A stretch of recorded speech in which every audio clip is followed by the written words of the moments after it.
Hello friends, welcome to Rail Yoddha. आप video का thumbnail देख के समझ ही गए होंगे कि आज मैं किस बारे में डिस्कस करने वाला हूं। मैं पहले अपने बारे में बता देता हूं। मेरा नाम रंजीत कुमार है। मैं असिस्टेंट लोको पायलट 2018 में जो वैकेंसी आई थी उसके थ्रू मेरा सिलेक्शन हुआ था। और मैं आज आपके सामने एक इम्पॉर्टेंट इंफॉर्मेशन शेयर करने जा रहा हूँ। आई थिंक बहुत सारे ऐसे बच्चे जो नए बच्चे होंगे जो पहली बार लोको पायलट लिख रहे हैं या दूसरी बार भी लिख रहे हैं, तो शायद ये चीजें नहीं जान रहे होंगे। अगर दूसरी बार लिख रहे हैं तो पहली बार उनका सिलेक्शन क्यों नहीं हुआ, वो शायद मेन रीजन जो है उसके बारे में शायद उनको पता नहीं था कि पहली बार ने रेलवे ने क्या क्या ऐसा बदलाव किया था जिससे इंजीनियर्स जो बीटेक वाले जो बच्चे हैं उनको ज़्यादा अपॉर्चुनिटी मिल गई रादर देन आईटीआई वाले बच्चों के लिए। क्योंकि ये जो एएलपी का जो पोस्ट है उसका मिनिमम जो क्वालिफिकेशन है वो मैट्रिक प्लस आईटीआई ही है। तो क्यों जो हायर एजुकेशन वाले जो बच्चे हैं, इंजीनियर्स हैं और बीटेक हैं, वो क्यों चांस ले गए? ऐसा क्या रेलवे ने चेंजेस किए थे 2018 में कि जिससे उनको चांसेस मिल गए? जिससे मोस्ट ऑफ द मैं देखा हूँ, मैं अपने जितने बैच में भी ट्रेनिंग साथ में किया, तो मोस्टली 100 बच्चों का जो ट्रेनिंग होता था, एक बैच में तो 30 होते थे। तो एक बैच में 30-32 बच्चों का जो ट्रेनिंग होता था, उस ट्रेनिंग में किसी-किसी बैच में एक भी आईटीआई स्टूडेंट नहीं रहता था। एक आध गलती से डिप्लोमा वाले मिलते थे, नहीं तो 99% या 90% बच्चे जो होते थे, वो आपके होते थे बीई बीटेक वाले। आखिर ऐसा क्या हुआ था उस टाइम एग्जाम्स में, और क्यों आईटीआई बच्चे रिजेक्ट हो गए, इंजीनियर्स ही क्यों सिलेक्ट हुए? आज हम इस पे बारे में बात करेंगे। और 2024 में क्यों आईटीआई वाले बच्चों के लिए ज्यादा चांसेस है रादर देन इंजीनियर्स? हमें नहीं करें कि इंजीनियर्स के लिए चांसेस कम है, उनके लिए भी चांसेस हैं, लेकिन पिछले के मुकाबले आईटीआई बच्चों की, आईटीआई वाले जो बच्चे हैं जो तैयारी कर रहे हैं, उनके लिए ज्यादा चांसेस इस बार बनते हैं। क्योंकि रेलवे ने पिछले बार जो बदलाव किए थे उसको उसने सुधार लाई है। रेलवे ने पिछले बार इंजीनियर्स के लिए एक एक्स्ट्रा प्रिविलेज दे दिए थे, और इस बार वो प्रिविलेज इंजीनियर्स से वापस ले लिए उसने। 2018 से ही उसने 3 टेस्ट में बदलाव किए। पहला तो उसने एक नया सीबीटी 2 इंट्रोड्यूस किया जो कि मेंस टेस्ट बोला जाता है। मेंस टेस्ट सीबीटी 2 तो इंट्रोड्यूस किया ही किया, उसके बदले सीबीटी 2 करने के बाद ये इंट्रोड्यूस किया ही किया, इसमें भी 2 पार्ट इसने ला दिया। पार्ट ए लाया और दूसरा क्या लाया, पार्ट बी लाया। देखिए, आप वीडियो को लास्ट तक देखते रहिए, तभी आपको बातें समझ में आएगी। और जो बच्चे आईटीआई की तैयारी कर रहे हैं ना, उनके लिए तो बहुत इंपॉर्टेंट है। क्योंकि वो आईटीआई वाले बच्चे सिंपली इसीलिए तो डिमोटिवेट हो जा रहे हैं। आजकल मैं देखा हूँ बहुत सारे आईटी के बच्चे को डिमोटिवेट होते हुए कि अरे यार, इंजीनियर से वो लोग तैयारी बहुत अच्छे से किया है, उन लोगों के पास पहले से ही टेक्निकल नॉलेज ज्यादा है, हमारे पास यार कम है, हम उनके सामने कहाँ टिक पाएंगे। ऐसा बिल्कुल नहीं होना। डिमोटिवेट आप मत होइए, क्योंकि इस बार आपके लिए ही चांसेस ज्यादा है। उनके लिए इस बार कंपटीशन टफ होने वाली है। क्योंकि पिछले बार तो उन्होंने रेलवे के कारण, मेहरबानी के कारण बाजी मार लिया था, लेकिन इस बार रेलवे ने सभी को इक्वली ट्रीट किया है। ठीक है। आईटी वाले बच्चे जो हैं पार्ट ए में क्या होते हैं, बहुत स्ट्रांग होते हैं पार्ट ए और सीबीटी 2 में, आईटीआई वाले बच्चे।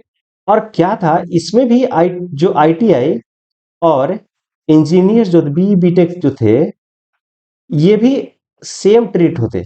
बट इसमें क्या किया ना कि आईटीआई वाले बच्चों के लिए उसने क्या किया कि ट्रेड टेस्ट सभी के लिए, ट्रेड टेस्ट तो सभी के लिए लाया, लेकिन आईटीआई वाले बच्चों के लिए जो सिलेबस था ना, वो सिर्फ टेक्निकल था, टेक्निकल ट्रेड था।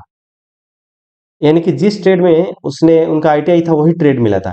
बी बीटेक के पास क्या था ना, इनके पास टेक्निकल टेक्निकल और एक extra physics and maths option दिया था। ठीक है। बीईबीटी के लिए क्या है, एक एक्स्ट्रा जो था वो मैथ एक ऑप्शनल दे दिया था कि अगर आप टेक्निकल ट्रेड नहीं लेना चाहते हैं, आप जिस ट्रेड से हैं वो ट्रेड नहीं लेना चाहते हैं, तो आप फिजिक्स और मैथ भी चूज कर सकते हैं। ठीक है। वही मेन रीजन था। ठीक है। मेन रीजन तो और भी थे, लेकिन एक मेन रीजन जो आईटी बी बीटेक बच्चे को चांस मारने का एक मेन रीजन इसमें से ये भी था। ठीक है। अब बात करते हैं वन बाय वन, क्योंकि ये बातें समझना आपके लिए बहुत जरूरी है। आप अभी इस प्रिपरेशन के दौर से गुजर रहे हैं, और हम लोगों ने 2018 में जब उस समय तैयारी कर रहे थे तो हम लोग को भी ये चीज़ें फ़ील हो रहा था।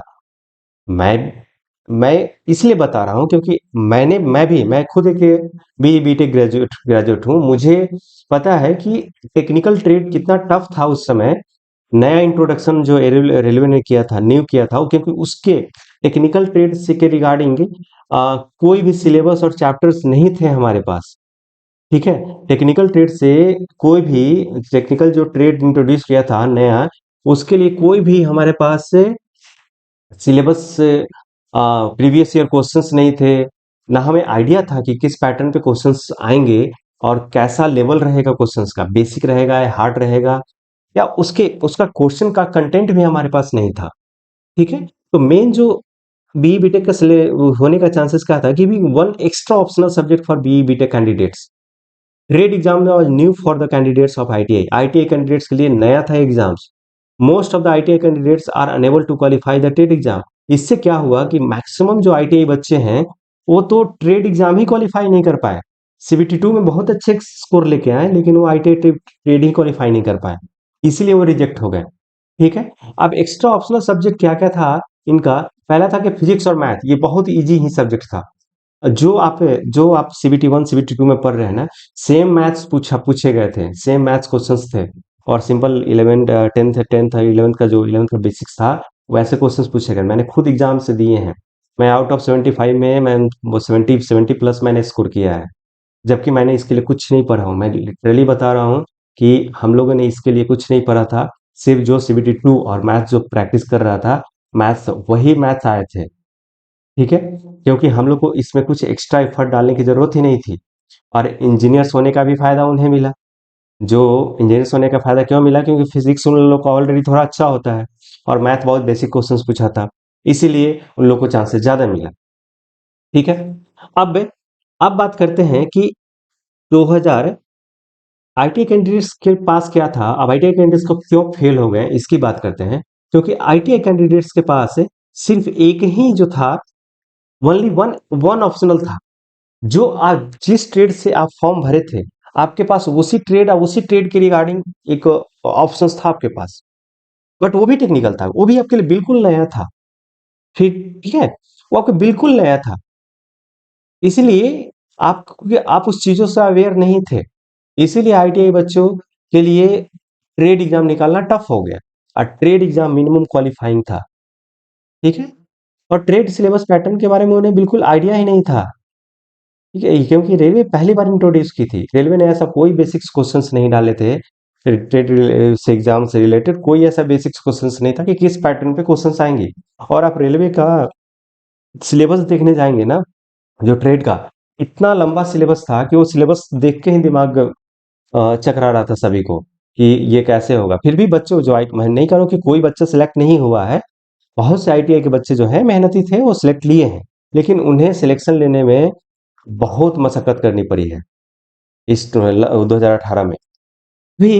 अभी क्या है, 2024 का जो सिनारियो क्या है, मैं ये बता रहा हूँ। 2024 का सिनारियो में क्या है कि जो बच्चे आईटीआई के हैं ना, उनके लिए गोल्डन अपॉर्चुनिटी जैसा है। क्योंकि इस टाइम कुछ भी रेलवे ने ऐसा कुछ भी नहीं किया जिससे बीटेक कैंडिडेट के लिए बेनिफिशियल हो। ठीक है, अभी उसने सभी के लिए सेम सिलेबस और सेम पैटर्न जारी किया है। कोई भी एक्स्ट्रा ऑप्शंस इंजीनियर्स के लिए नहीं दिया है। ऑल कैंडिडेट्स को उसने इक्वली ट्रीट किया है। ठीक है, तो इसीलिए जहां तक मेरा मानना है, इस बार का जो एग्जाम होगा ना, वो बिल्कुल बैलेंस्ड होगा। कहीं भी, मुझे भी पिछले बार लगा कि आईटीआई बच्चों को वाले के साथ नाइंसाफी हुआ है। नाइंसाफी, रेलवे बोर्ड को आप नहीं ब्लेम कर सकते हो, लेकिन थोड़ा सा नाइंसाफी तो हुआ था। बिकॉज आप एक बच्चे को अलग ट्रेड दे के, फिजिक्स मैथ सिंपल देकर उसे आप एक्स्ट्रा अपॉर्चुनिटी दे रहे हो, और एक बच्चे को सिर्फ नया पूरी तरह न्यू सिलेबस दे रहे हो टेक्निकल का। तो ये कहाँ का फेयर एग्जाम्स है? पिछले बार के एग्जाम्स से उतने आईटीआई वाले बच्चों के लिए फेवर में नहीं था, लेकिन इस बार सभी के लिए फेवर में है। इस बार सभी को बराबर अपॉर्चुनिटी दी जा रही हैं। तो इसीलिए मैं इस मेरा वीडियो इस बार शायद ये इन्फॉर्मेशन आपको पहले से पता होगा या नहीं होगा, लेकिन मुझे लगा कि ये चीज़ें आपको बताना बहुत ज़रूरी है। क्योंकि ये आपको डिमोटिवेट होने नहीं देगा। आप बिल्कुल इस प्रिपरेशन के टाइम में डिमोटिवेट मत होइए। और मैंने बोर्ड सिलेक्शन से रिलेटेड 2018 में कटअप्स से रिलेटेड और किस बोर्ड में कितना कटअप जाता है और कौन सा बोर्ड आपके लिए अच्छा होगा। ऐसे तो आजकल यूट्यूब से बहुत सारे वीडियोस भरे पड़े हैं कि इस बोर्ड में इतना फॉर्म गिरा, इस बोर्ड में इतना फॉर्म गिरा। लेकिन जहाँ तक मेरा मानना है ना, आपका जो दिल करे आप वही बोर्ड सिलेक्ट कीजिए। आप इधर की बातों को, र्यूमर्स को सुन के ना आप फॉर्म्स इधर-उधर ज़ोन में मत भर दीजिए, जिससे आपका सिलेक्शन गड़बड़ा जाए। आपको जो बोर्ड आपको सही लग रहा है, ये बोर्ड में मुझे जाना चाहिए, ये बोर्ड में फॉर्म भरना चाहिए, उस बोर्ड में फॉर्म भरिए। मैं तो जहाँ तक मेरा मानना है, आप मॉडरेट लेवल वाले जो बोर्ड है ना और मॉडरेट लेवल की वैकेंसीज है, उस बोर्ड में फॉर्म डालिए। ठीक है? उस बोर्ड में फॉर्म डालिए, आपका सिलेक्शन पक्का है। और साथ-साथ इस यूट्यूब चैनल पे मैंने मैथ्स के भी वीडियोज़ कुछ डाले हैं। मेरा जो स्टडी नोट्स था, मैंने उस नोट्स की कंप्लीट वीडियोज़ बनाई है। आपको एक बार आप जाकर वो वीडियोज़ को देखिए। अब मैं 90% गारंटी के साथ कहता हूँ कि आपको मैथ्स समझ में आएगी। नए बच्चे हैं, बिगिनर्स हैं, उनके लिए भी बहुत अच्छा ये मैथ्स को आसान भाषा में मैथ्स को मैंने आसान भाषा में वहाँ पे समझाया है। ठीक है? तो अभी और जो इन्फॉर्मेशन जो भी रेलवे एएलपीज़ के रिगार्डिंग होगी, वो मैं यहाँ पे शेयर करूँगा। ठीक है? तब तक के लिए आप लोग अच्छे से तैयारी करते रहिए। आपके लिए बेस्ट ऑफ लक। और कुछ भी डाउट्स हो, कुछ भी ये हो अब, तो आप मुझे कमेंट बॉक्स में कमेंट करके बता सकते हैं। अगर ये वीडियोज़ अच्छा लगा तो लाइक, शेयर एंड सब्सक्राइब कीजिए। तब तक के लिए थैंक यू, बाय बाय।